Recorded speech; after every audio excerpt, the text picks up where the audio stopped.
कृष्ण से मांगे थे कौन से 3 वरदान। नमस्कार दोस्तों, आपका स्वागत है हिंदू धर्म कथा में।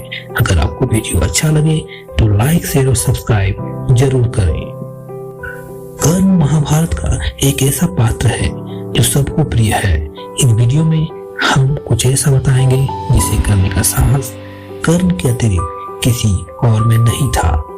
महाभारत में जब कर्ण के रथ का पहिया धरती में फंस गया तब अर्जुन के पास अच्छा अवसर था कर्ण का वध करने का, परंतु कर्ण ने अर्जुन को रोक दिया क्योंकि वो उस समय निहत्था था।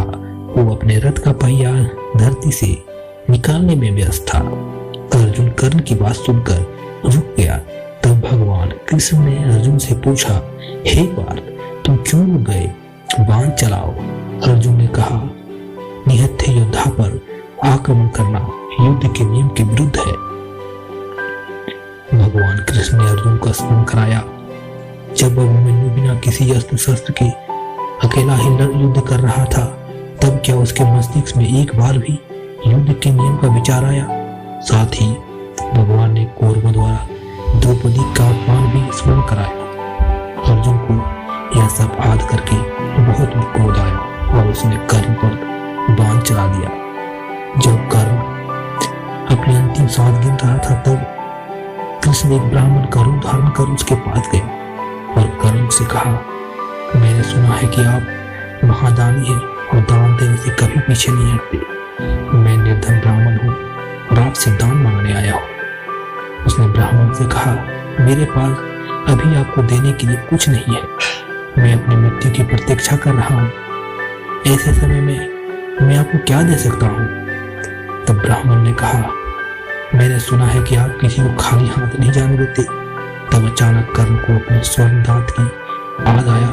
तब उसने एक पत्थर से अपने दांत को तोड़कर ब्राह्मण को दान दे दिया। ब्राह्मण ने कहा, यह दांत आपके मुख से निकला है, अतः ही झूठा है। अपना जूठा ने ब्राह्मण को दान देना धर्म के विरुद्ध है। तब जीवन और मृत्यु के मध्य झूलते हुए उसने एक तीर से धरती की ओर छोड़ा और वहां से गंगा बहने लगी। उसने गंगा जल से उस दांत को शुद्धि की और ब्राह्मण को दान दे दिया। तब भगवान श्री कृष्ण ने अपना स्वरूप कर्ण को दिखाया और प्रसन्न होकर कहा कि तुम मृत्यु के समय भी अपने धर्म को नहीं भूले। तुमसे बड़ा दानी ना कोई है और ना कोई होगा। भगवान ने कर्ण से वरदान मांगने के लिए कहा। ब्राह्मण रूप में स्वयं परमात्मा थे और मृत्यु के प्रेम की परीक्षा ले रहे थे। यह देख कर्ण चौंक गए। तब कर्ण ने भगवान कृष्ण से अपनी मृत्यु के समय 3 वरदान मांगे थे।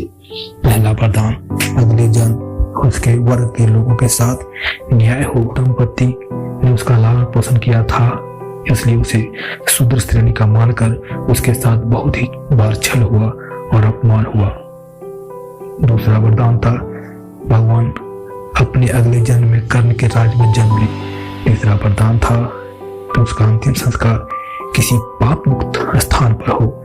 यह सुनकर भगवान दुविधा में थे कि धरती पर ऐसा कौन सा स्थान है जहाँ पाप न हुआ हो। इसलिए भगवान ने कर्ण का अंतिम संस्कार अपने हाथों पर किया और इस कारण मृत्यु के पश्चात कर्ण को वैकुंठ धाम प्राप्त हुआ।